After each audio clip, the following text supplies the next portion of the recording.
Hey, I'm Alex Carroll. Welcome to my radio publicity training video. Thanks for joining me. We're going to get started here in just a second, but I want to mention a couple of things first. Number one, if you're one of those people that thought radio was a dying media, you're actually in for a big surprise, and a good one. Not only is radio not dying, it's actually more powerful now than it's ever been. And you're going to find out all the reasons why in this video. And number two, you've probably already heard I've been a guest on over 1,200 radio shows and sold 250,000 books. But what you may not have heard is that the reason I've been so successful doing radio interviews is because I figured out the formula to targeting just the big shows. Now, you may not realize this, but there's over 10,000 radio stations in America, and most of them don't have enough listeners to fill your garage, especially the internet and satellite ones. I'm here to tell you from my own personal experience, if you're not focusing on the big ones, you're wasting your time. If you've ever tried to hire a PR firm, I can virtually guarantee you all you've ever done is a bunch of dinky little radio shows. And in this training video, I'm going to give you and show you the step-by-step formula to targeting and getting booked on the big shows. And more importantly, what to do and what to say when you get there so you can drive massive amounts of traffic to your website, to Amazon, to your social media pages, wherever you want people to go. And that brings me to number three. Whatever you do, make sure you've got a note-taking device or pen and paper handy, because you're going to be taking lots of notes in this video. It is jam-packed from beginning to end. And finally, just to set the stage and let you know, this video was filmed in Los Angeles at an event especially for authors called Author 101 University. So that's it. Make yourself comfortable and let's get started. Go get him. Good morning, everybody. What a welcome. All right. Well, I'd like to start out by giving you guys a little bit of a background story about how I ended up in this little book business. And it actually started out for me back when I was in college and I was a courier driver. And when you're a courier driver, your job can be summed up in 4 words. Get it there fast. And if you're a decent courier driver, which I was, you collect speeding tickets along the way. And so I was fortunate because, well, the way that it works when you're a courier driver, just so you know, is the insurance company only allows you 1 ticket on your record, and after that, they drop you, which means you lose your job. So I found myself in traffic court pretty quickly. And I was fortunate because I had a couple of buddies who were cops. And so I called them up and I said, hey guys, can you guys help me out? I need to beat these tickets because if I don't, I'm going to lose my job. And they were really helpful and they gave me some good tips. And so I ended up beating, over the course of my courier career, 8 out of 10 speeding tickets. Thank you. Now, I noticed a couple of things when I was in traffic court. The first thing that I noticed was that I was the only one winning and everybody else was losing. The other thing that I noticed was there was a whole lot of people in there. So I had this little kind of, idea percolating around in my brain going, I wonder how big of a market there is for a little book of all these little tricks that I have learned on how to beat speeding tickets. And so I did a little bit of research, and I found out that they write 100,000 traffic tickets in America every single day. Wow. You do the math. I started writing. I worked under the tutelage of a gentleman by the name of Dan Pointer. Some of you might even know him. He wrote a book called The Self-Publishing Manual. And anyway, you've seen my book already, but here it is, Beat the Cops, The Guide to Fighting Your Traffic Ticket and Winning. And if it looks like it was produced in my garage, that's because it was. And so anyway, so I went through the whole process, and I had my books printed. I had 3,000 copies of them sitting in my garage. And so then I called Dan up and I said, this is great. I've got all these books in my garage. All of my credit cards are mortgaged except for one. Can anybody relate to that? Yep. And I said, so how do I sell them? And he said, well, why don't you try being a guest on radio shows because they're free. And you don't have to go anywhere. You can do them all by phone. And I said, that sounds great. How do I do it? And he said, well, why don't you start out by putting an ad in a magazine called Radio Television Interview Report. Some of you might have heard of it. It's actually no longer in print. It's now in a digital format. But anyway, I said, well, what's that? And he said, what's this magazine? They mail it out to about 4,000 or 5,000 radio TV producers every couple of weeks, and you can buy ads in it. And if they like your ad, they'll call you and book you on their show. So I said, okay, great. And so I did it. And so for those of you who want to know what it looks like, that was the issue that I was in, Radio TV Interview Report, and this is what my ad looked like. All right, half-page ad. Now, that ran for a couple of months, and I got a total of 50 radio interviews from that ad and Radio TV Interview Report. 50 radio stations called me and wanted me as a guest on their show. And I ended up selling $5,000 worth of books, but let me tell you how that broke down. Okay, 47 of those 50 interviews that I did generated squat, nothing, like 3 orders or less. Okay, but there were 3 interviews that I did, 3 radio shows that generated over 200 orders each. Now, me being the rocket scientist that I am, went, those must have been big stations. And for those of you who don't know this, there's over 10,000 radio stations in America, okay? It's the 80-20 rule, except it's more like the 95-5 rule. There's only a handful of them that reach all the listeners. 95% of the stations in America do not have enough listeners to fill your garage. So you got to focus on the big ones. So I went, okay, I need to focus on the big ones. So the first thing I did is I called the guys back at RTAR, Steve and Bill Harrison. I said, hey, do you guys have you guys obviously have a database of all these radio stations because you mail your magazine out to them. Can I buy that, A, and B, more importantly, can I tell the big stations from the little stations? And they said, yes, we have this publicity bits database, and yes, you can buy it, and yes, you can tell the big stations from the little stations. I said, how? And they said, there's 2 ways. Number 1 is by the station's market rankings, and number 2 is by their wattage. Now, I'm going to explain both of these. These are important, so pay attention. So first of all, the market rankings are basically the size of the city that the station broadcasts in. So every single, for example, so number 1 market in the country is New York, LA is number 2, Chicago is number 3, so on and so forth. So every single radio station that has a transmitter in the greater New York area gets to claim that it has a number 1 market ranking because it broadcasts in New York. Now that goes all the way from WABC with 3 million listeners down to the Polka station with not enough listeners to fill your garage. Right? So the market rankings do not tell you how many people are actually listening to a station. They just tell you whether it has a transmitter in a big city's area.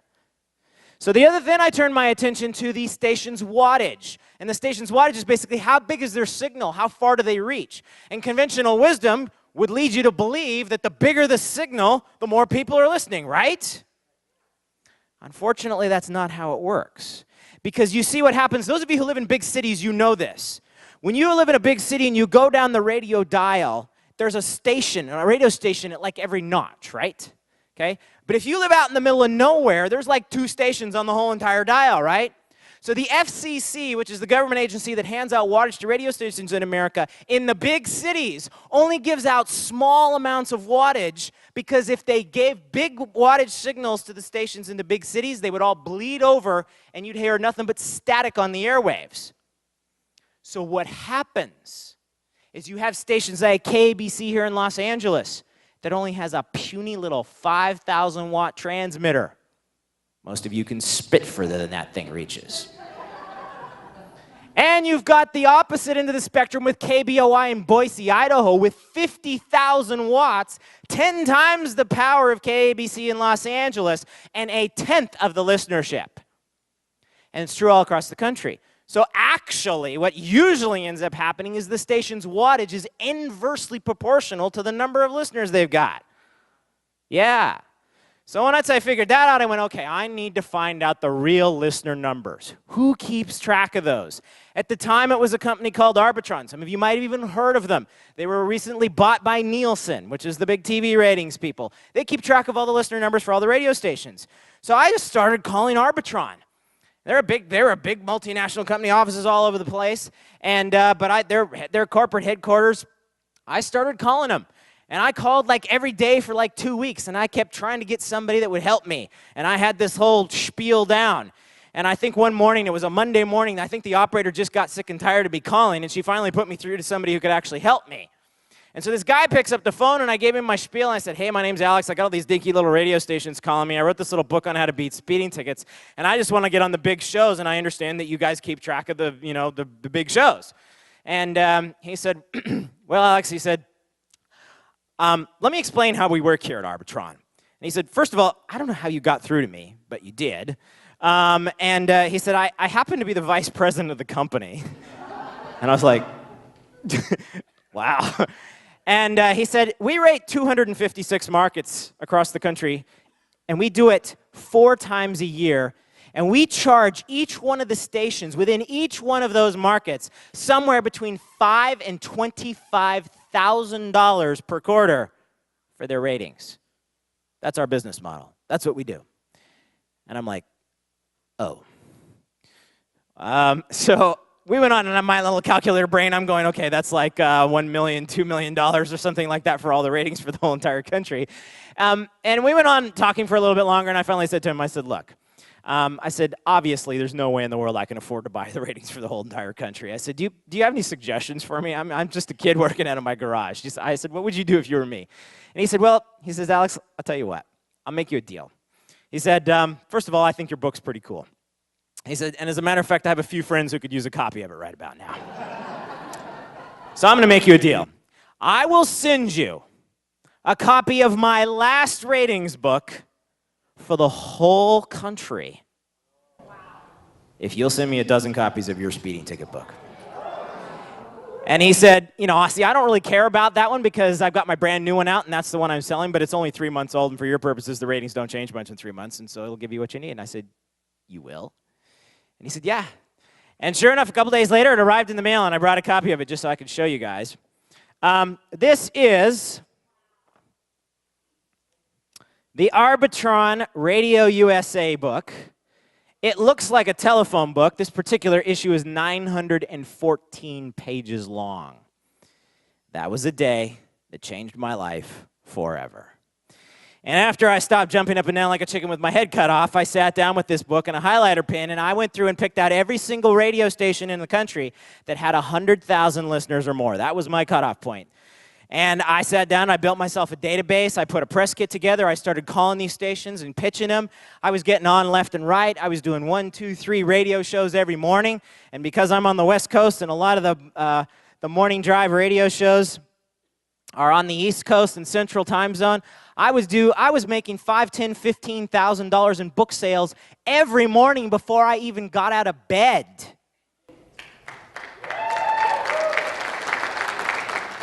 And so the last time I did a count, I sat down and counted it all up. I'd been a guest on 1,264 radio shows. It's like 1,500 of them now. If I would have had to pay for all of that airtime, it would have cost me $4.5, probably $5 million now. And I ended up selling, so far, $1,526,000 worth of that little garage-produced book on how to beat speeding tickets directly to listeners. So that's my story. And so what I want to do is I want to ask this question that I asked again yesterday. Isn't radio dying? And it's a question that I get a lot now because of all the new media that's out there and social media, and everybody thinks that, radio's like newspapers and it's a dying media. And I'm here to tell you that nothing could be further than the truth. In fact, it's becoming an even more important media than it ever has been. And there's several reasons for that. But the first thing I want to bring, how many of you were in the room yesterday when Scott was talking about that lady with the green smoothie book?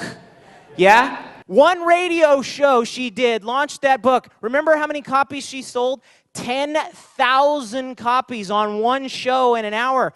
Folks, that's 6 figures.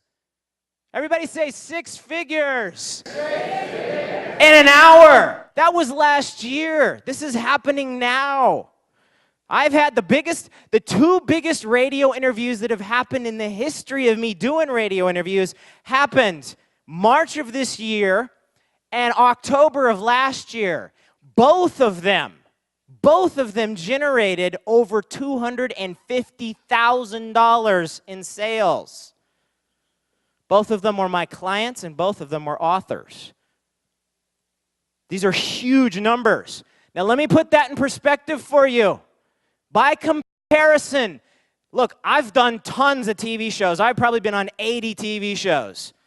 This was my biggest one. Fox News, national primetime TV. I even got a website plug. You can see it right up there on the screen in the chyron at the bottom. My website is right there. Throughout the whole interview, they were plugging my website. Guess how much money I made on that show? No. $20,000. Now, you want to make $20,000 or do you want to make $250,000? My friend Dave Farrell says TV equals flash, radio equals cash. We'll talk a little more about him later. He's done a lot of radio interviews. He's also done a lot of TV interviews, okay? So I'm not saying ignore television. And television's important because it's great to put those TV interviews up on your website. You get lots of benefit from that, and who's going to turn down $20,000, right? But I'm just saying, whatever you do, do not ignore radio because that's where the real money's at. Okay? Now, here's some other things I love about radio. First of all, it has the biggest captive audience. I talked about this yesterday. Radio's not going to die until the commute dies because there's 125 million people commuting back and forth to work every day. And they're all stuck in their cars. Okay? They are a captive audience. They can't click away in 3 seconds like every other media out there. Okay? You own them. Every single other media is illegal when people are in their cars. Radio's the only legal media. Radio listeners have jobs. Remember I mentioned this to you yesterday. This is that thing they all have in common because they're driving back and forth to work. Folks, that's a lot more than I can say for a lot of social media users. And again, no offense to social media, and I'm not saying you shouldn't do social media. You absolutely should. It's a very powerful media. Again, just don't ignore radio because these are the people with the money. All right? Here's the audience. That's what they look like, folks. Yes. All right. Now, here's a couple other things I love about it. You get a lot of time to talk. Now, you guys are all authors. This is really important to you. This is the media for you, more than any other media, because you get time to talk about your book. 10 to 15 minutes is the average amount of time on a morning drive music show, and on the talk stations and the talk shows, half hour to an hour to sometimes 3. That gives you the opportunity to really get out there and talk about your book and get the message out there. That's why radio is your most powerful media. You usually do these interviews live. You get immediate audience feedback. You find out what people's hot buttons are and what they're interested in instantly, on the spot. You get to give out your contact information. I'm here to tell you, trying to get a plug in other media is difficult and challenging. Okay, I got it on that Fox News interview, but that was not an easy thing to do. Okay, radio people are totally cool. At the end of the interview, and sometimes throughout your interview, they'll be like, how do people get in touch with you? What's your website? So they're really good about plugging you and whatever it is you're promoting. It's part of their culture, okay? My favorite parts, you don't have to dress up. You don't have to get stuck in traffic jams, spill coffee, go through TSA, get fondled. You can do radio interviews from any phone, anytime, anywhere. I have clients in like 30 countries around the world who are using radio to reach the American audience because it's the biggest one. So this is how I have done 95% of my radio interviews.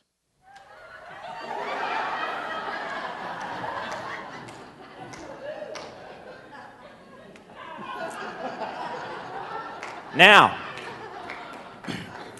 I want to take a minute, and I want to let this visual really sink in for you. Okay? Here's Alex.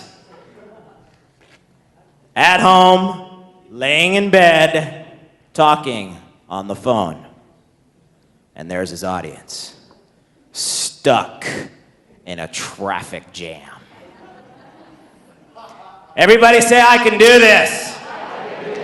Yes, you can. All right, who wants to know how to do it? All right, here we go. We're going to rock through this. First of all, there's 4 ways to get radio interviews. Number 1, you can hire a PR firm. It's really a great way to go if you have tons of money and no time. Other than that, I don't necessarily recommend it. Number 2, you can advertise on sites and in publications that list guests. There's a lot of them out there. I don't necessarily recommend it's the greatest way to go. Sometimes in the beginning it's good because you can get practice on a bunch of little stations, which is all the response you're ever going to get. But in the end, you're really going to want to go after the shows yourself. Number 3, you can send a mass blast out to producers. You can email them, you can Facebook them, you can Twitter, whatever you want to do. I'm here to tell you that's not going to work for you either. Because once again, let me ask a question. How many of you like spam? Who enjoys reading spam? Do you really think radio producers are any different? No. The only response you're ever going to get to any kind of one of these blasts is a bunch of dinky little stations out in the middle of nowhere who have no listeners and nothing else to do, okay? You're going to be talking to a few cows. Number 4, call the stations and pitch them yourself. This is how I've gotten on all the shows that I've gotten on. This is how all the top PR firms would get you booked on shows if you were to hire them and pay them $5,000 to $10,000 a month. And folks, this is a really important point. Because radio is an auditory media, radio producers want to hear your voice. They want to know what you sound like. And when you call them and pitch them, they get to hear what you sound like. And it takes down the number 1 barrier that they have to booking you on their show, which is, can you put 2 sentences together and not stumble and stammer and and ah? Okay? So that is why calling is the best and most effective way to get booked on radio shows. All right. Now, some things you need to have in place before you get started. Number 1, you've got to have a hot or controversial topic, an entertaining or informative show idea, aka a hook. Now, this is actually really easy to do. I've created a whole series of fill-in-the-blank show pitch formulas to make this completely dummy-proof for you, and we'll give you a couple of examples. So this is a formula. Number 1, is/are your blank destroying your blank? Blank ways to stop them now. Now let's fill those in with a couple of examples just to show you how these things can be used. Number 1, are your doctors destroying your health? 3 ways to stop them now. So if you're in a health or healing in any kind of way, shape, or form, this is a great hook that will get you booked on shows. Number 2, are your children destroying your marriage? 5 ways to stop them now. Are you a coach? Are you, anything in that, working with people in relationships? This is a great hook that will get you booked on shows. Here's another example. How blank trick you into blank and how to stop them dead in their tracks. Here's examples of how you might fill that in. How your subconscious thoughts trick you into eating too much and how to stop them dead in their tracks. Again, health, weight loss, nutrition, any of you kind of people, that's a great hook that will get you booked on shows. Here's another one. How insurance companies trick you into signing away your rights and how to stop them dead in their tracks. Can you see that it doesn't matter what your topic is, all you have to do is fill in these blanks and you will have a hook that will get you booked on shows. Yes? All right, I have dozens and dozens of these fill-in-the-blank show pitch formulas, and if you go to my website, you can have them for free. Who wants to get those? Radiopublicity.com.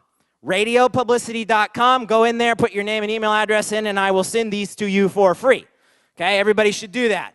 All right, next, you need a clear phone line. You're going to be doing 95% of your radio interviews are going to be done by phone. Sometimes you'll do them in studio, but most of the time you'll be doing them by phone. Make sure you disable your call waiting. You do not want to do radio interviews by cell phone unless you let them know ahead of time that you're going to be doing that and they okay it.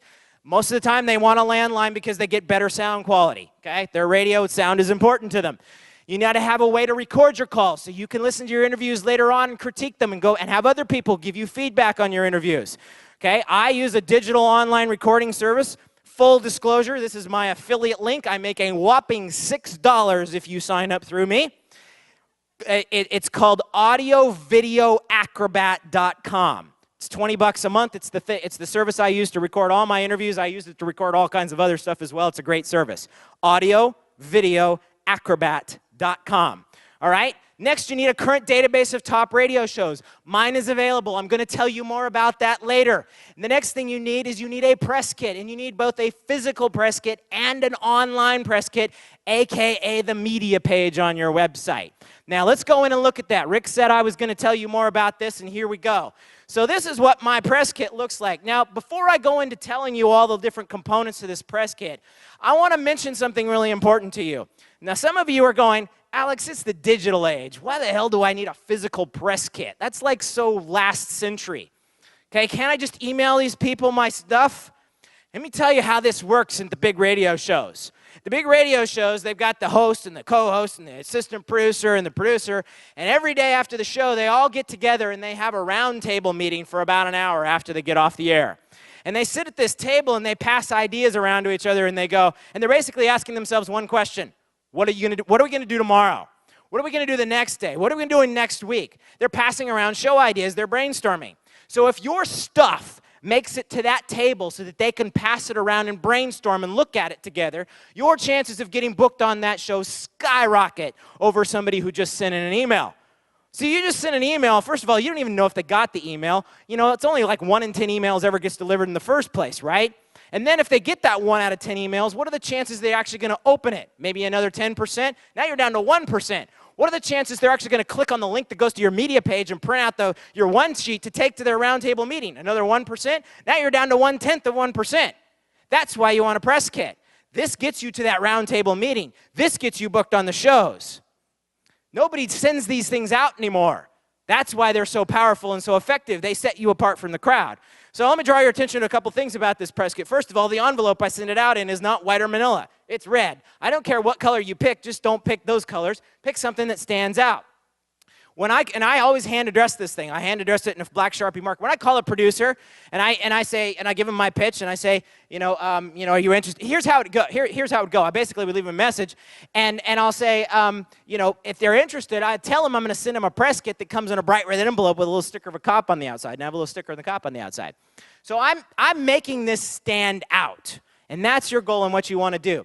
Now, the next thing I wrote the words requested material enclosed and put them in the lower left-hand corner. Again, because if you've got mailroom people and interns and assistants and so on and so forth, and it looks like it's part of a mass mailing, you want to make sure it gets through the producer. That's why I always hand address these and I don't send them out with a mailing label.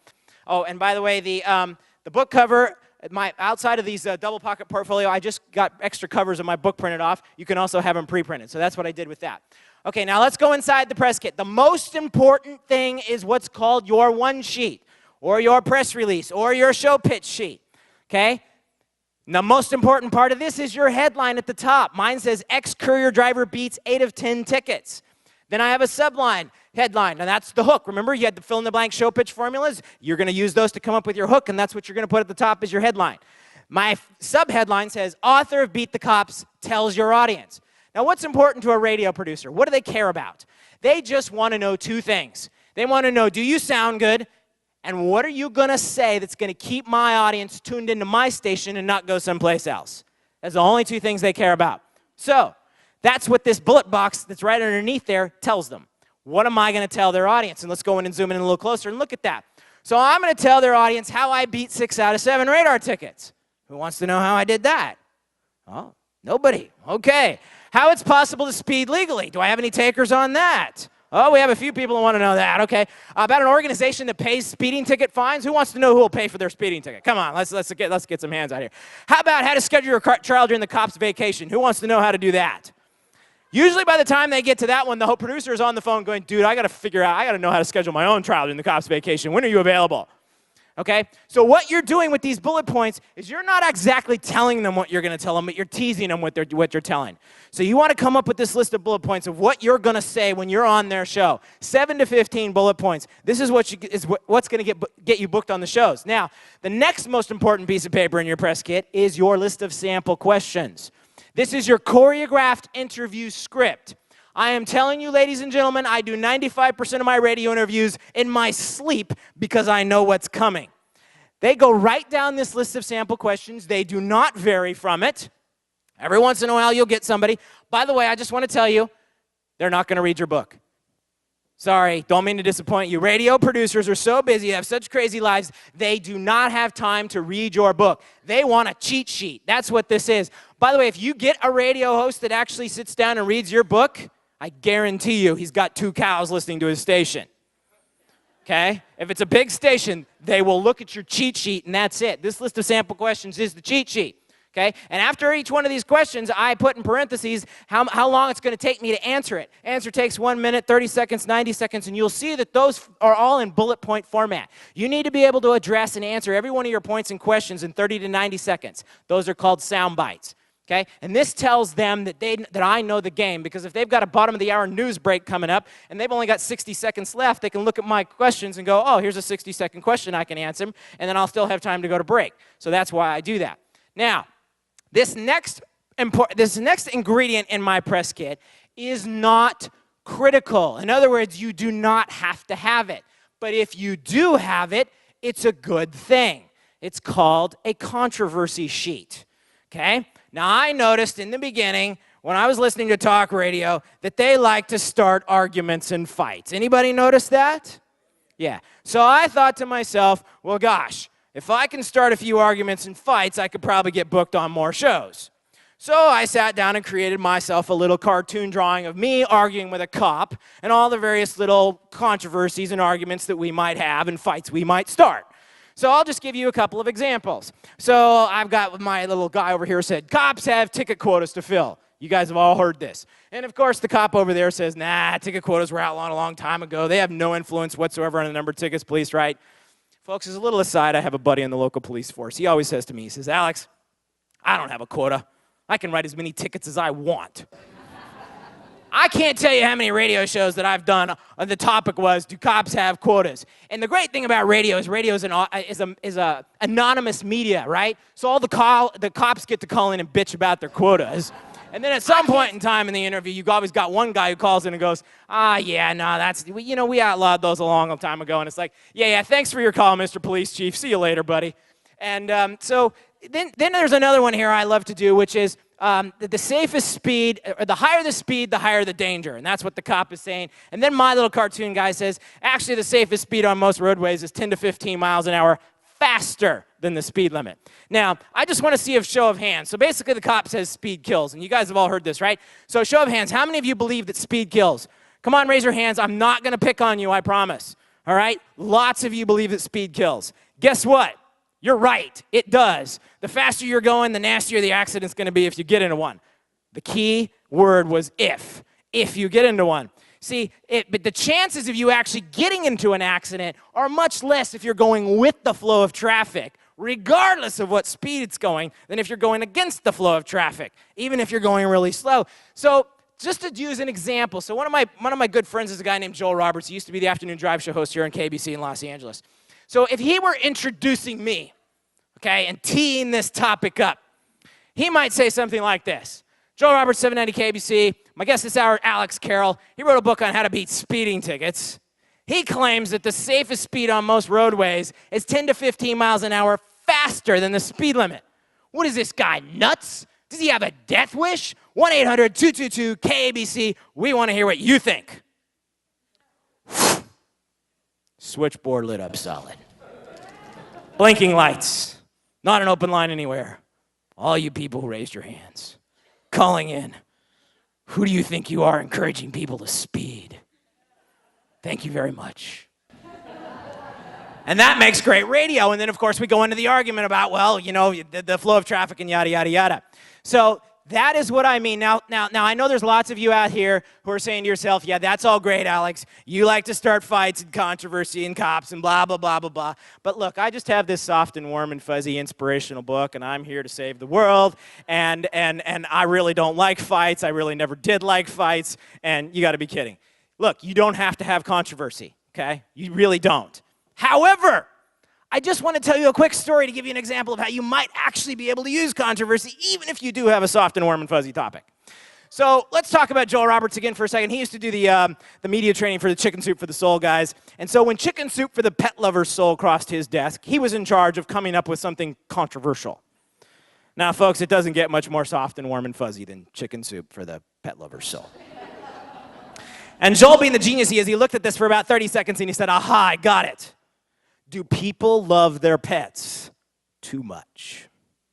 And across the country goes Chicken Soup for the Soul, doing their radio tour, asking the question on all these radio shows, do people love their pets too much? And people are calling and going, you would not believe my grandma. She has 16 cats. They go to kitty spas. They get hot rock treatments. It's out of control. And then, of course, you've got grandma calling in and she's going, yeah, but if it weren't for my 16 cats, I just wouldn't even be here. So, I say this and share this story to you.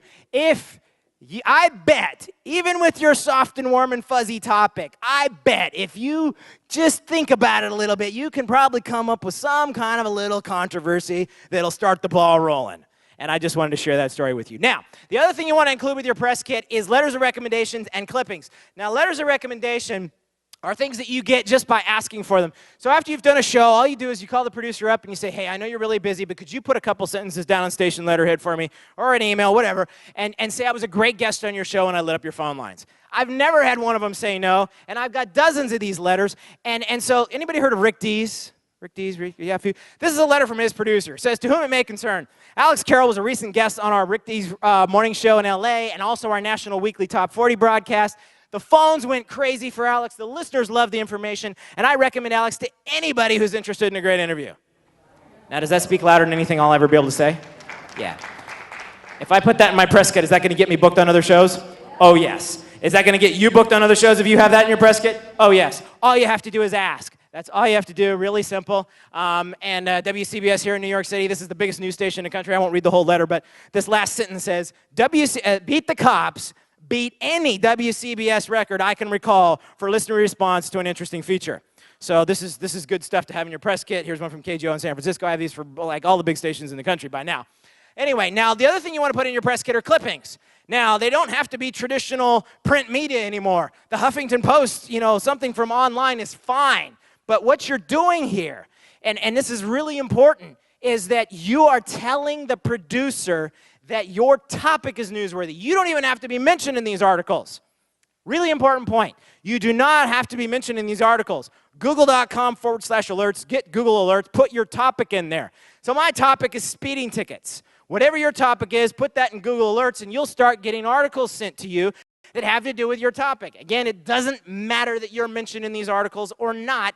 What you want to do is stuff your press kit with clippings and articles that are written about your topic. That communicates to the producer your topic is newsworthy, okay? And they're going to book you as the guest because you're the one pitching them, okay? So that's why you do that. Here's one from Money Magazine, one of the top 10 ways to toss away money, speeding tickets. In fact, this is a funny thing. I gotta point this out to you. See over here where it says Money Magazine? Or where it says money? You see this big white spot right here? That's where I cut out a piece of paper and stuck money and covered up the guy who was mentioned in the article, not me. You do what you got to do. All right, so anyway, let's talk about calling the producers and getting booked on the shows. So first of all, you got to keep your pitch short, okay? You want to try to get your pitch down to 30 seconds if you can. So when I call a producer, here's how the thing goes. You're only going to leave one voicemail for them. Okay, you're going to call the radio station. You're going to ask the producer by name. They're going to put you through to their line, and 9 times out of 10, you're going to get their voicemail. You're going to leave them one message. You're going to try to keep it under 30 seconds, and you're going to just give them your quick pitch and your phone number, and you're out. Okay? Then what you're going to do is you're going to wait for 2 days. How many days? 2 days. The reason you're going to wait for 2 days is because you want to give them the opportunity to call you back. They're not going to call you back 95% of the time. They don't call Hollywood stars back half the time. But you at least want to give them the opportunity. 2 days later, you're going to call them again, and you're going to have them paged. Now, here's how this works. Okay? Now, I know you guys are going, you're just nuts. But here's what's going to happen. When you call again, you're going to get put back through their line, and then you're going to hit 0 when their voicemail picks up.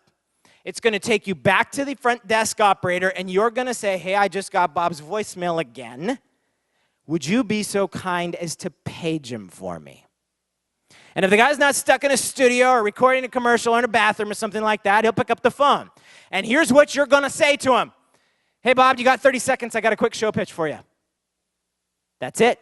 Hey, Bob, you got 30 seconds. I got a quick show pitch for you. Now, some of you are saying to yourself, man, dude, you have some serious cojones paging these guys at work. Aren't you going to piss them off? The answer is no, I'm not, and neither are you, because you are the answer to the problem that they have that never goes away. And that is, what am I doing on the show tomorrow? What am I doing on the show next week? They have 10,000 guest slots a day they have to fill up in this country. They need you.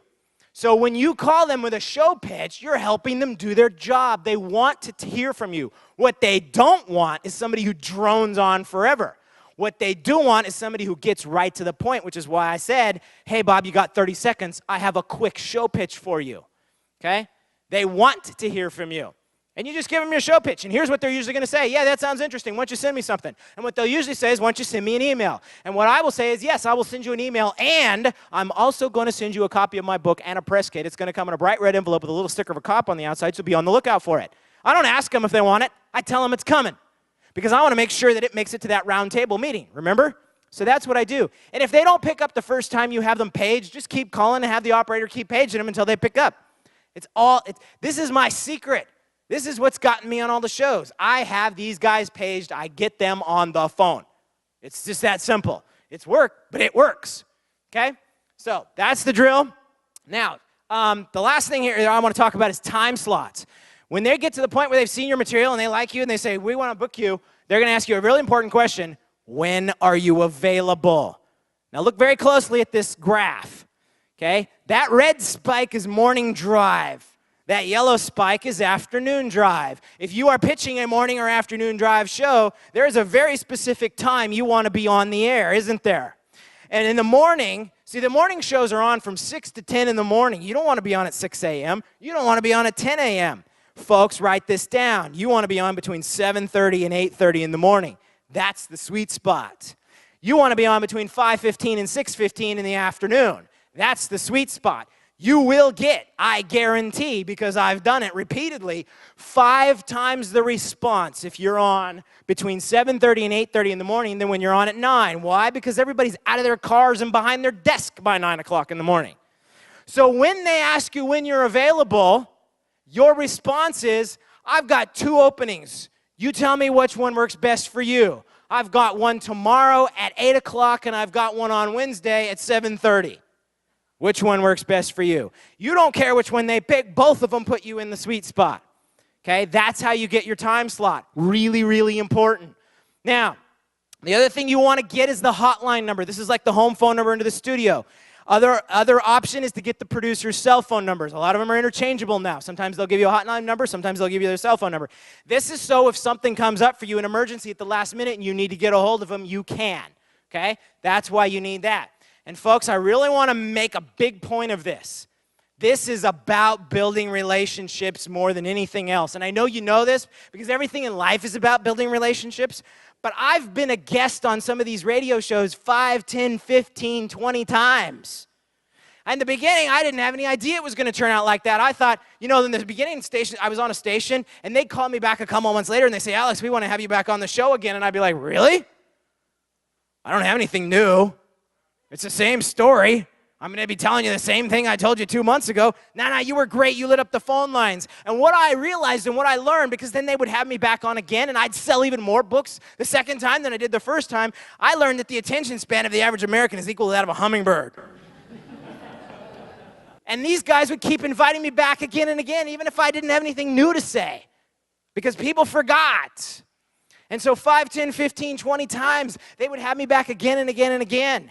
So it's about building relationships more than anything else with these people. And radio people are really cool, okay? So I want to play one quick phone call from you. I read you the letter from Rick Dees, his producer, earlier. This is actually a phone call from him. And I want to play it for you because I want you to just get a feel for what I have done in terms of building relationships, and it'll come through in this message. And it's what I want all of you to do as well. And you all have to promise not to laugh at this next picture, because it's a picture of me and Rick, and it was my very first in-studio interview, so I look like I was about 12. But anyway, listen to the call. This is fun. Here we go. 1:17 p.m. Alex, my main man, how are you? It's Paul Joseph. I love your new book. It's great. Congratulations. This is going to be a big seller, buddy. I think we can sell a lot of copies for Christmas for you, too. We got to get you in here. So let's do it, next week. Maybe even Monday. I don't know what you're doing, but if you want to do something Monday, you can come in and, we'll talk about this speeding excuses that work. It's very cool. That's my new book. So call me, I'm thinking, if you want to come in Monday around, get here early, like 7 o'clock, and we'll get you in some part of the 7 o'clock hour. That's drive time. Okay? Take care, buddy. Call me back, 818-295-6457. Bye. End of message. You To guys are repeat supposed to the be writing down that message, number. press 1. To save it, press 2. To message saved. So when you get a message from somebody that's like, take care, buddy, how's it going, my main man, and I want to get you in here, and I know we can sell a lot of copies of you, it's Christmas time, what have I done? I've built a relationship. I have built a relationship that paid massive dividends for me. Over the course of the 20 times I've been on his show, he single-handedly sold 50,000 books for me, all by himself. Thank you. And one fun thing that came out of this relationship with Rick, and this just was a completely spontaneous thing. So he would always call me in and have me in just before Christmas because he literally was like, dude, I gotta help you sell as many books as I can for Christmas. So he would call me in just before Christmas, and so I was in there, I was like, I don't know, December 14th or something like that, in studio, and I lived up in Santa Barbara at the time, so I would drive down to his studio in Burbank because it was only an hour away. And so I'm sitting in studio, we're doing the interview, I'm saying the same things I've always said, and he interrupts me and he says, Alex, he's like, what are you doing Thursday night? Do you have any plans? And I said, I don't think so. He said, all right. He's like, do you want to come to my Kissmas party? And I'm like, sure, why not? He's like, all right, all you Kiss FM listeners, Alex Carroll will be at my Kissmas party Thursday night. He will be up on stage autographing books all night. Now, for those of you who aren't familiar with what Rick did with the Kissmas party, he took over the whole entire Sony Pictures studio in downtown Hollywood. It's a whole entire city block. And they'd have all this huge concert. They had 12 rock stars come in, 40, 50,000 people at this event. It was a big deal. And I got the rock stars are over here, obviously. I was the closest thing I got to being a rock star. But I had my side stage over here. I was up on stage, on the side. I had a line all night long. I kid you not. I practically broke my wrist. 300 people deep. I was sitting there autographing books just all night long. So, these are the kinds of things that happen when you build relationships. So, really important. All right, now, your interview. I'm going to talk about your interview and how it should go. First of all, you got to take charge of your interview. Rick mentioned this yesterday. I want to give you a quick story and an example about this. Okay? So I got booked on KGO in San Francisco, the Michael Finney Show. Now, Michael's got a 3-hour show on Saturday mornings. His producer originally booked me for a 20-minute slot. And so I did the 20-minute slot, and his producer comes to me at the end of the 20 minutes and says, Alex, the phone lines are lit up. Can you stay for another break?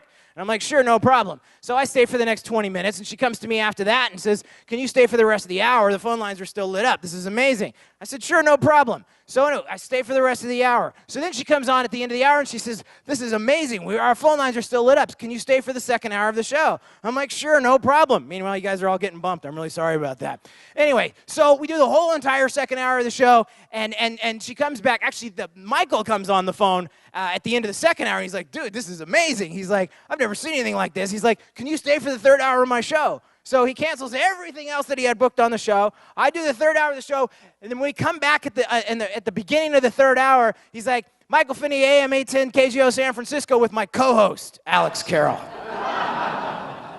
That's what I want you to be. I want you to be co-hosts. And for the whole entire hour, that's how he introduced me. Okay, so I want you to take charge of your interview. I don't want you to run over the host, but I definitely want you to get out there, have your agenda, your 7 to 15 bullet points, and show up and dance with them. Okay? In the first 60 seconds of your interview, you want to establish your credentials, and you want to tell people why they should stay tuned and why they should listen to you. And that's got to happen in the first 60 seconds. And then you want to launch right into the meat of your interview, your bullet points, your facts, your jokes, your anecdotes, your stories, your inspiration, whatever you're doing, whatever you're giving people. And you need to do one of two things in the course of an interview. You need to either entertain or enlighten. Now, ideally, you do both, but you've got to do one or the other. You can just entertain people. There's comedians that get on radio shows all day long, and all they do is entertain. Or you can just enlighten people, which means you teach them stuff. Okay? If you can do both, then you've achieved the ideal interview. Everything needs to be in soundbite format. I talked about that earlier. You need to be able to cover every one of your points in 30 to 90 seconds. And if you can refer to lists or charts or diagrams that are in your book in the course of the interview, this is a little secret that I've discovered on how you can really drive your book sales through the roof without sounding like an obnoxious salesperson on the air. Here's an example of how that works. Now, remember my first bullet point said how I beat 6 out of 7 radar tickets? And nobody wanted to know how I did it? Can we try this again? How many of you would like to know how I beat 6 out of 7 radar tickets? There you go. All right, so here's how I did it. I would go down to the court where I was supposed to appear, and I'd tell the clerk I wanted to file what they call a public records request, okay? It sounds kind of complicated. It's really just one piece of paper, and you're filling it out, and you're making a list of a bunch of stuff you want copies of. It's not hard. And so you can ask for all kinds of stuff. You can ask for the officer's radar training certificate, calibration records for his radar gun, calibration records for his tuning forks, his agency's FCC license to use radar, the traffic and engineering survey that was supposed to be done on the road where he clocked you. The list goes on. There's like a dozen things you can ask for. You don't care if any of this stuff ever shows up. As a matter of fact, usually what happens is at least one of these documents you've asked for turns up either out of date, inaccurate, falls through the cracks, and you end up winning by default because they don't have all their paperwork together. Case dismissed. So that's how I beat 6 out of 7 radar tickets. Now, if you are stuck in traffic and in your car and you have a speeding ticket and you just heard me rattle off that long list of things that you have to request in that public records request, is there any way in the world you could have possibly written that down? No. So what do you have to do? Exactly. So I just did a blatant book pitch without sounding like an obnoxious salesperson, okay? One more story. I got a ticket one time, true story. I got a ticket one time from a guy who claimed that he visually estimated my speed. In other words, he guessed. And the guy's name was Officer Chase. I kid you not, I have the ticket to prove it. So anyway, I thought, oh, this is going to be fun. So the first thing I did was I went down to my local physics teacher and I did a little research. Then I went to the court. And I requested a copy of his visual speed estimation training certificate, which I got. And it said that he was accurate to estimating the speed of a moving object to plus or minus 1 mile an hour. I thought, damn, this guy's good. So court day comes, and he gets up on the stand and does his, song and dance. Yes, I observed suspect traveling eastbound and blah, blah, blah, blah, blah, visually estimated speed, blah, blah, blah, blah, blah. He sits down, judge goes, so what do you have to say for yourself, Mr. Carroll? So I get up there on the stand, and I said, well, Officer Chase, I have your visual speed estimation training certificate here in front of me. He's like, you what? And it says that you're accurate to estimating the speed of a moving object to plus or minus 1 mile an hour. Is that correct? He's like, yeah. I said, great. I pulled a quarter out of my pocket. And I said, so Officer Chase, could you tell me, please, how fast that quarter was traveling when it hit the floor? You should have seen the judge. That's more entertainment than it had all month. It was all he could do to not bust out laughing. And Officer Chase is sitting there going, he's like deer in the headlights, and he finally goes, shit, I guess I better say something. So he blurts out his answer, right? It's 25 miles an hour off. The guy didn't have a clue what he was doing.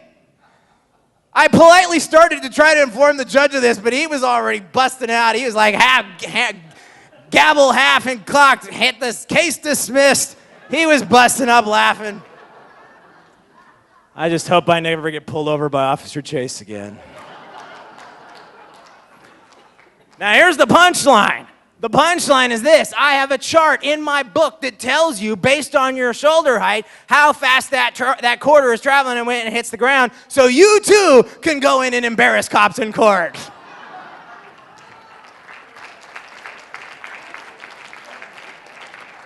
So if you can refer to lists or charts or diagrams, it will help you sell books without being an obnoxious salesperson, and that is the moral of the story. All right, the close. When you get to the end of the interview, the host is going to jump in and say, hey, you've been a great guest. Thank you so much for being on our show. We got to go. How do people get in touch with you? What do you plug in? What's your website? Blah, blah, blah. That's what they're going to do. So what I do, and you guys will tweak this a little bit for whatever your close is, but for me, I'm self-published. So I say the best way to get the book, ebook, whatever, is directly from me. So directly from the publisher. You can say publisher, bookstores, online, wherever you're going to send people, that's up to you. But when I say it's directly from the publisher, and for all your listeners who mention your show when they order, they get a free list of speed traps for the entire state of California, Florida, Texas, Georgia. I got them all. Okay? And the website is cleandrivingrecord.com. I announced that a couple of times. And then the next thing I say is we're having a contest. The person who submits the best ticket story or excuse every week wins a free copy of the book. So you might want to go there and submit your ticket story or excuse if you've got one. And you can also sign up to receive the winning ticket story or excuse every week. And you all should do that. Okay? And then if it happens to be any time near Christmas time, I end the interview by saying, and by the way, these books make great stocking stuffers for anybody you know who has a gas pedal in their car. Now, let's quickly go over a couple of really important portions of this close. First of all, the freebie. That free list of speed traps cost me a nickel. It tripled my sales overnight. Everybody say tripled. Tripled. Yes, tripled.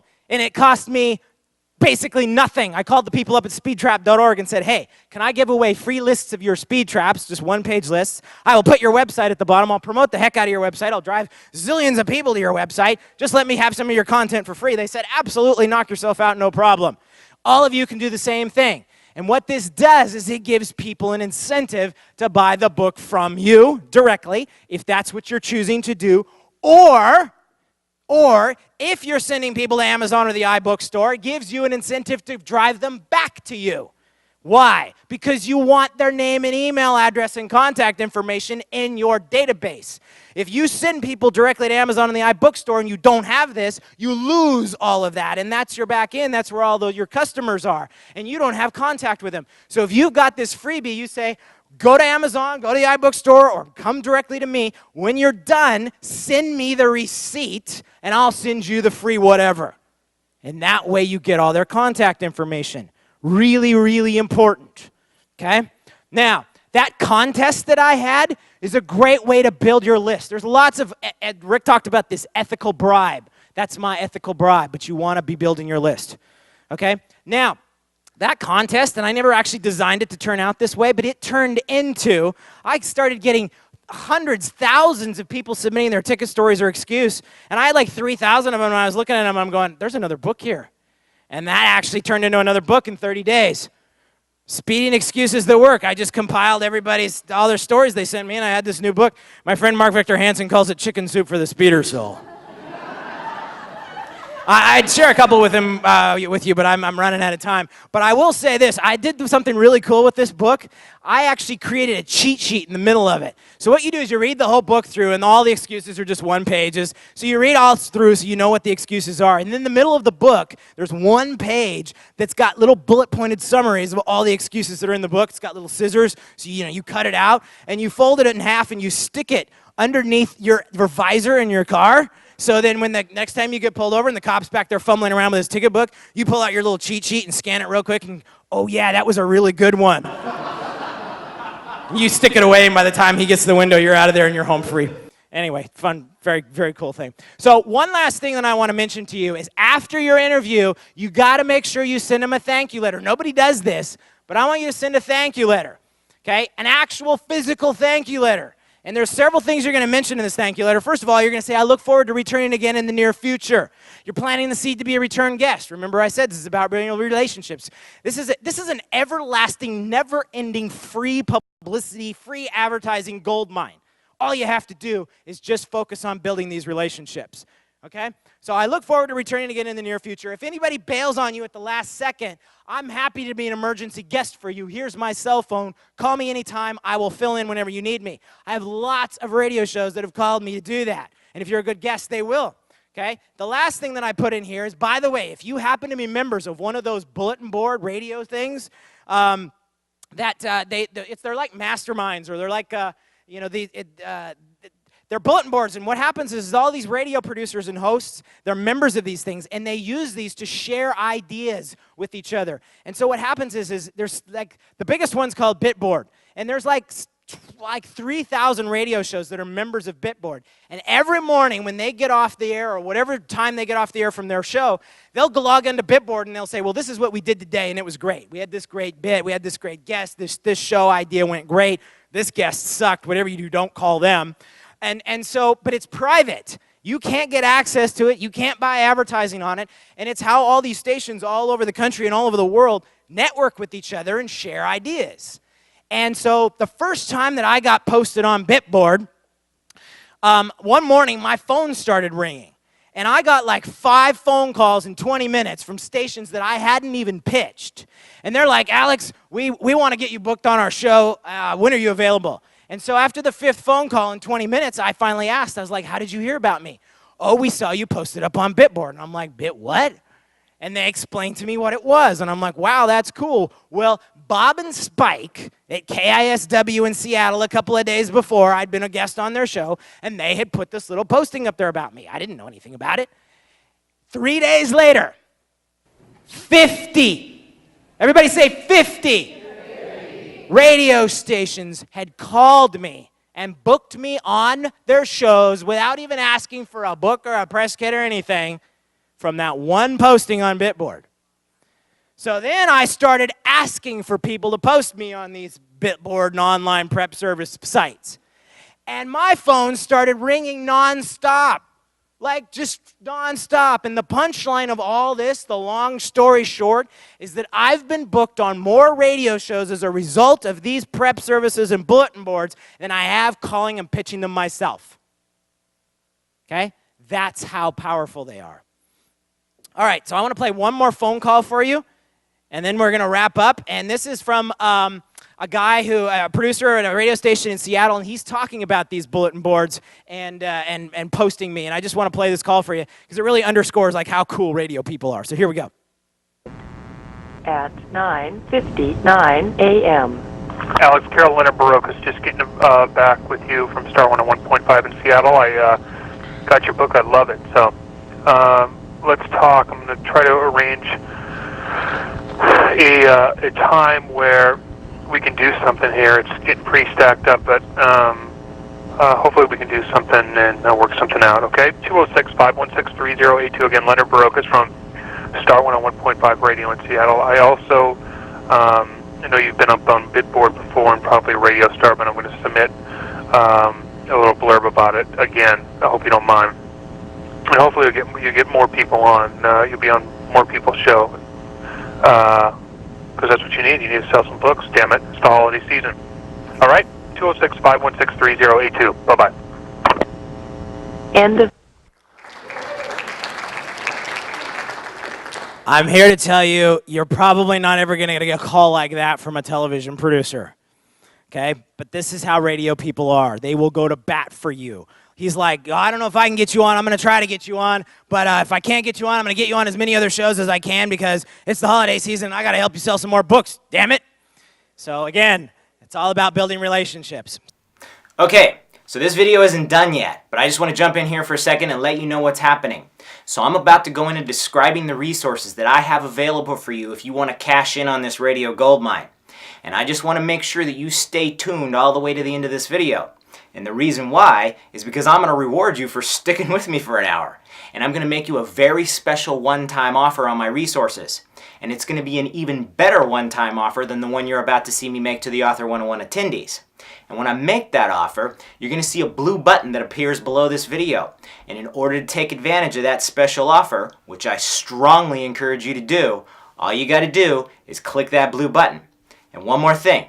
That blue button only appears the first time you watch this video. So if you're going to take advantage of that special offer, you got to do it today. All right? Here we go.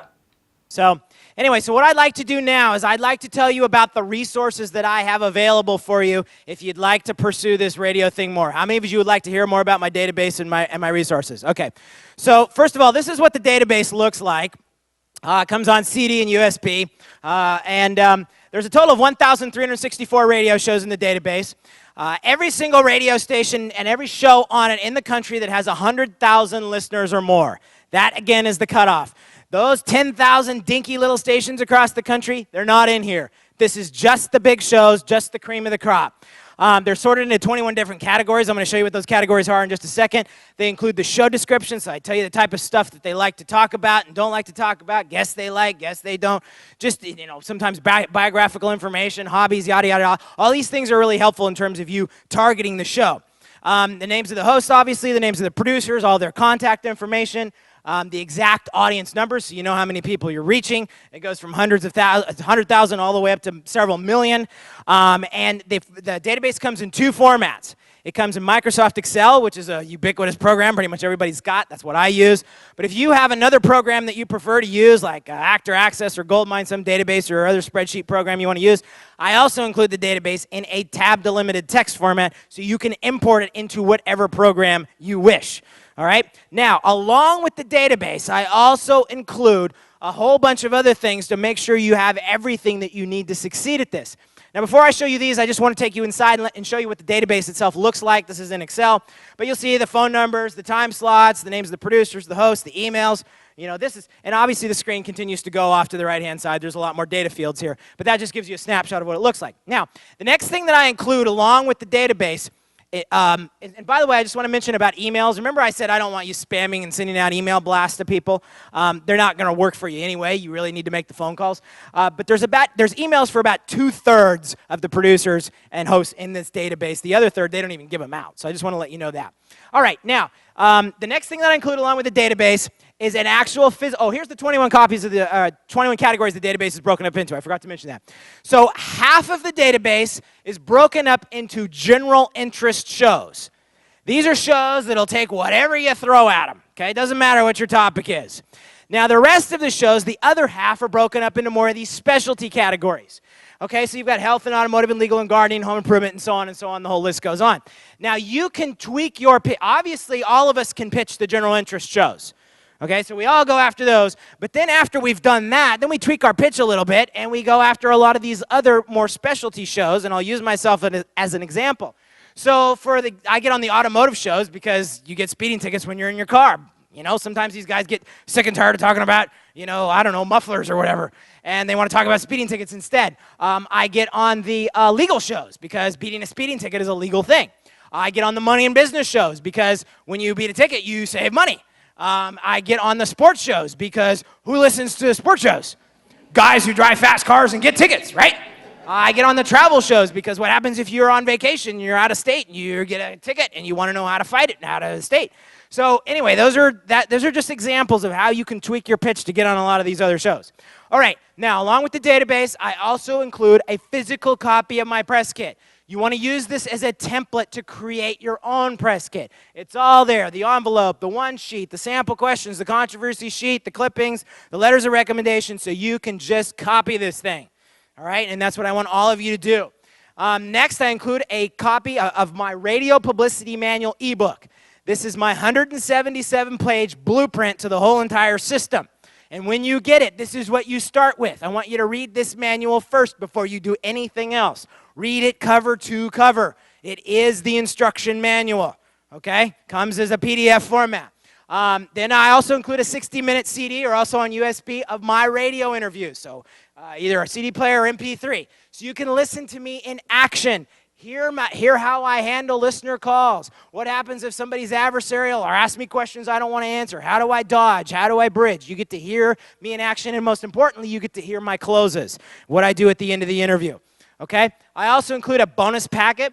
It gives you the installation instructions so you know how to install the database, a sample copy of my thank you letter. I want all of you to copy that thank you letter verbatim. That thank you letter has been responsible for me getting booked on more shows than anything else. So copy it and use it exactly. The only thing you'll change is your name and your book. Okay, then also a radio demographic profile breaks down the listening audiences for all the shows and the stations by their ages and gender and so on and so forth. It helps you target to the stations. I include a free database update, and I do these updates every 6 months. And that update does not come to you automatically. You ask for it when you're ready. So for example, how many of you are not quite finished with your books yet? You're still kind of in the process of working on them. So for those of you, this is really good because it enables you to get all the other materials and help get your press kit together and strategize your book and sometimes integrate things into your book that will help your radio interviews, so you're actually in an advantageous position. Then when you're done and your book is finished, you just simply send me a quick email and say, Alex, I'm ready to go now. Go ahead and send me the latest update. And that comes with it for free. Okay? And then I also include my complete collection of fill-in-the-blank show pitch formulas. Now, remember I said earlier, you could go to my website, radiopublicity.com, and get them for free. When you do that, you get one a week for a year. When you get my program, you get all of them all at once, so you've got all of them in front of you, so you can go through all of them and come up with a great show pitch using all the formulas. Well, that was a total brain fart. I hate it when that happens. There I was rolling through my presentation, and I had the half hour of free consulting time up there on my PowerPoint slide, and I just skipped right by it. Anyway, I just wanted to jump in here and say, yes, when you get my radio publicity program, there is a half hour of free consulting time with me included in the program. And you can do anything you want with that time, but what I suggest you do is go through all of my program first, read everything, listen to everything, and as you go, make a list of all of your questions that are specific to your topic, so that when we do schedule our consulting time, you can get the highest leverage use out of our time together. So anyway, I just wanted to mention that, and let's get back to the video. Now, the last thing that I include in my program is my Radio Publicity Masters course. Now, this is a total of 18 hours on either CD or on an MP3 library, and some of you are going, oh, God, 18 hours. How am I ever going to listen to that? But here's what it is. Listen carefully. This is me calling and booking myself on 77 radio shows. I recorded the actual calls, unedited calls. And I went back and I put them all in order. So it takes me an average of 5 to 7 phone calls to book an interview. You get to listen to those calls one right after another. And in between each one of the calls is my commentary. I'm explaining to you why I said what I said, why the producer said what they said. This is like a college degree in radio interviews that you're getting listening to these CDs. Now, obviously, you can use these yourself to train yourself, okay? But the other thing, and what a lot of my clients do, let me see a show of hands. How many of you don't really have time to make all these phone calls and book yourself on all these shows?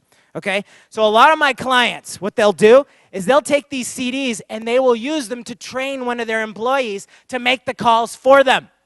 Okay? This is how you can, and you know what? I have PR firms all across the country that use these CDs to train their employees. Do you know what the PR firms pay their employees? $10 to $15 an hour. You can do the exact same thing. And what you do is you send an email out to your list of fans, okay, or on your post on your Facebook page or whatever, and say, hey, I'm looking for somebody who's passionate about what I do, who's already experienced what I do, and who needs to make a little bit of extra money because I need to hire somebody to help me promote my book. And what you do is you pay them 10 to 15 bucks an hour, and you offer them a bonus. You give them like $25 or $50 a piece for each interview they book you on. You'll end up getting an in-house PR person who actually believes in you and is passionate about what you're doing for a fraction of what it would cost you to hire a PR firm. And you'll get much better results because the PR firms are just going to book you on a bunch of little dinky stations because those are the easy ones to get you on, whereas your person is only going to book you on the big shows because they'll be working with my database. And that all you have to do is just do the interviews. Okay? So that's what makes these things so powerful. So I've got over 10,000 clients in 30 countries around the world. I have a ton of testimonials. I could share tons of them with you. Oh, one last thing before I do that. If somebody else is pitching you, so if you have somebody calling on your behalf, make sure you have a video or audio of you up on your media page so that the radio producer and host can go there and listen to you and hear your voice, because remember, they want to hear your voice, and that's how you cover that. Anyway, a few testimonials for you. You guys all heard of Stephen Covey, 7 Habits of Highly Effective People. They've been using my program for the last 10 years. They've sold over 25 million books, and they credit most of that to their radio campaigns because that's what they do on an ongoing basis. This lady wrote a book on how to talk to your baby before it's even born, and how to talk to angels. She's been on 300 radio shows, so 170,000 books. This guy, Dave Farrell, I mentioned him earlier. He's been on over 2,000 radio shows and done over $2 million in sales. And one of his radio interviews, which I actually have a recording of, he did $170,000 in sales. Yet another 6-figure radio interview. I just want to jump in here for a second. I completely forgot to mention this in the presentation. The reason Dave wears that goofy Pharaoh hat thing is because he's a memory expert. He's got a whole memory program. Anyway, it's like his mnemonic device, so people remember his last name, Pharaoh hat. So, yeah, just want to mention that. All right, back to the presentation. This lady did a book on weight loss. Her very first interview did $22,000 in sales. This lady's been on 300 radio shows. She's got learning and books for special needs kids. She sold 50,000 copies of her books. This guy, Patrick Snow, wrote a book about creating your own destiny. He's been on 350 radio shows, sold 100,000 copies of his book. You guys have all heard of Mark Victor Hansen. Chicken Soup for the Soul was built on radio interviews, and he's saying you got to get Alex's program. You guys have all heard of this T. Harv Eker guy, Secrets of the Millionaire Mind. Okay, and Harv says radio is by far the best medium to get your message out. And I just want to play a one little quick 1 minute testimonial here from Harv. It's really funny, so listen to this. This is fun. I can tell you that Alex's situation himself, that I will attest to the radio being by far the best medium to get your message out. Raise your hand if you are an information marketer whatsoever, too. That's you guys. Raise your hand if you're an expert. You guys are all experts on whatever your topic is. Raise your hand if you're an expert. Thank you. Experts speak. Yes? Experts talk. Get yourself on radio. It's easy. And you know what? It is the only medium. Like when they call, like when the newspapers call, and you do an article in the newspaper, you say, can I put my website or can I put my phone number on? What do they say? No. We don't do this kind of stuff. You know, that it's not a promotional. When you on television, you say, well, we just put my website? Well, maybe, no. On radio, they go, what do you want to sell? What do you want to promote? I'll help you promote it. What's your website? What's your phone number? Let's give out that website number again. It's by far the best. And when he was saying that you could lie in your bed and do the interviews in your bed, no I have done that. I do most of my interviews, truthfully, in my underwear. Because it's, it's early in the morning, right? It's in the morning. It's like 10 o'clock.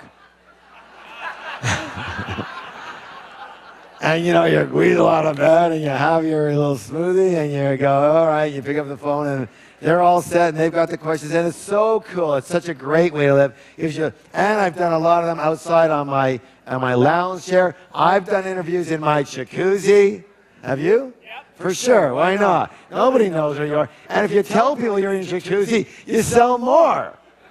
It's so cool. It's so great. Yes, the one and only T. Harv Eker. Okay, so show of hands. How many of you would like to stay home in bed, talk on the phone, and make millions? All right, you can't really go wrong with that proposition, can you? All right, so here's my deal and my program, and yes, this can be you and talking to them. So my radio publicity program is a $2,500 value. The Author 101 special today is $997. I've got a couple of bonuses for you, which I'm going to talk about in a minute. But first of all, I'm not handing out order forms to everybody. So if you would like an order form, raise your hand and get it up high, and I and a couple other people are going to help me come around and give you order forms. Rick, Robbie, a couple other people, can I have you come up and help me with these? Everybody get your hands up and keep your hands up so we can pass these out. There you go. Let me grab a couple of those off the top and then share those. Let me hit these up here. Here you are, sir. You're welcome, Jim. Thank you. There you are. And so the first thing I want to tell you is that as you go in, yes. Oh, yes. There you go. Thank you. You got those? Okay. All right. Well, let's walk you through this. The first thing I want to mention is please print clearly. I know you guys have all filled out an order form before, but if I can't read your email addresses, for example, and that's usually the hardest thing, I won't be able to send you your radio publicity manual ebook, your receipt, all that kind of stuff. So if you could print clearly, that would be awesome. And you'll also see down at the bottom, all your address information goes on the left. Your credit card information, your payment, is in the box over here on the right-hand side. And now down at the bottom, you'll see there's a little slot that says your book or your show idea. Be sure you put something in there, like probably your website's probably the best thing, just so I know when we go and do our consultation that I know where to go and find out more about you. Now, there's 3 bonuses that are specifically just for you guys that I'm adding in today, Author 101 only. Bonus number 1, you'll see this on here. It says, order today, get a free bonus worth $500. And what this is an interview critiquing with me. So you do an interview, you pick whichever interview you've done that you want, and you send me a link to it or send me the MP3 or whatever, and I will listen to it and critique it for you and give you feedback, specifically focusing on what you can do to increase your response, increase your sales. Okay, so that's a bonus that you get today only, and only here at Author 101. There's a couple other bonuses that I'm throwing in. You'll see down here at the bottom, it says, yes, I want your speeding ticket books due, and I'll autograph them for you, and it's $29.95. I brought 25 sets of my speeding ticket books with me, and the first 25 people who fill out the order forms and head to the back of the room, and Gail, raise your hand, so everybody turn around and look at Gail. She's going to number your order forms. So first person's number 1, second person's number 2, and you're going to line up, and I'm going to autograph the books for you right here, right now. I have 25 sets, so the first 25 people gets those. And I also brought, how many of you, we keep talking about these 6-figure radio interviews, and I talked about Dave Farrow, my client and my friend. He did this show on a radio station, a local radio station in San Diego. It wasn't even a nationally syndicated show. $170,000 in an hour. I brought 19 copies of this. How many of you would actually like to listen to the $170,000 interview? See a show of hands. How many of you would find that valuable? Okay, so the first 19 people back there at the back of the room are going to get a free copy of this $170,000 interview thrown in. So go ahead, fill out your order forms. And the other thing I want to mention is, by the way, I know that, for a lot of people, times are tight, and you might need to work out a payment program. And if you're in that position and you're in that case, I know how powerful this program is. I want everybody to have it. So if you need a payment program, come and see me at the back of the room. The bonuses, obviously, priority to the people who are paying in full. But if you need a payment program, please come see me. Please come talk to me. I will work something out for you and make sure you get this. Thank you very much. I hope you've learned a lot. I hope I've been helpful, and I will see you back there. Thank you, Rick. Alex Cano, everybody!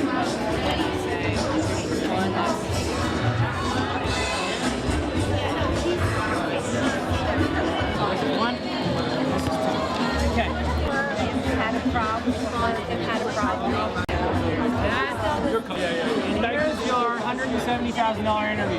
CD1, CD2. Thank you. And I just want to take care of this first. stations will be children, working families, and women who had to eat out. Right? Those. I didn't try to grab you over lunch. I just kind of. Yeah. That was part 1 on it. So here's my special offer, and this really is a one-time offer. You won't see it again.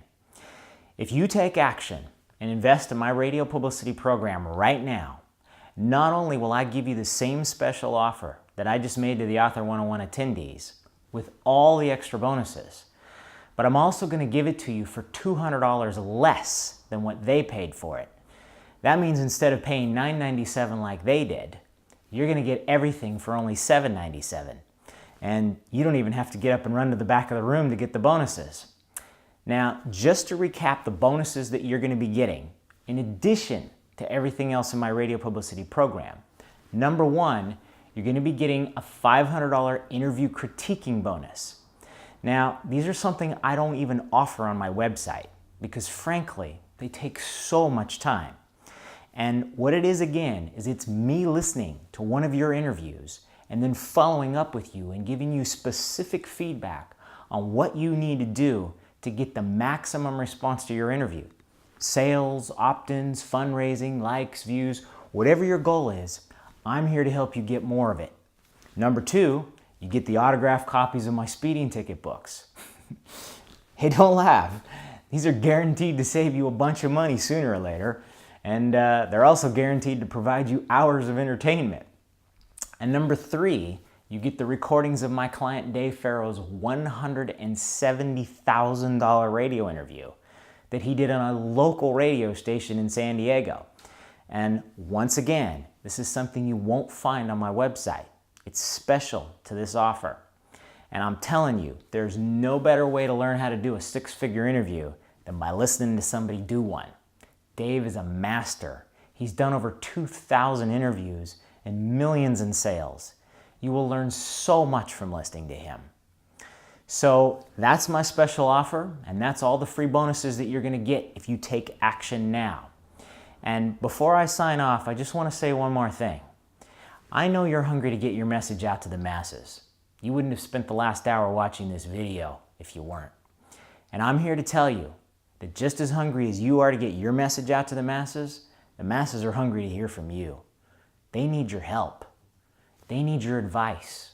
They need your solutions. And they need you to reach out to them.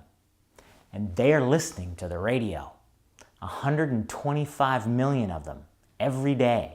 They're a captive audience. They're stuck in a traffic jam. And they're waiting to hear from you. And all you have to do to reach them is just talk on the phone. And you don't even have to pay for the airtime. And I'm here to help you with all the tools and resources you need. I've made this deal as good as I can for you because I want to motivate you to take action now. I know how powerful radio interviews are. I know they have the power to profoundly change the course of your life forever. I've been watching my clients use them to build empires for decades. And I want to help you do the same. And I want you to do this for you. But more importantly, I want you to do this for all the people's lives who you're going to change. Because in the end, that's the true measure of your success. Anyway, I look forward to working with you and helping you make a difference in this world, one radio interview at a time. All you got to do is just click the blue button below and fill out the form. And by the way, if you need a payment program, just call me. I will work something out for you. My direct number is going to pop up on the screen here in just a second. Thanks again for watching. I hope you learned a ton, and I'll see you on the other side.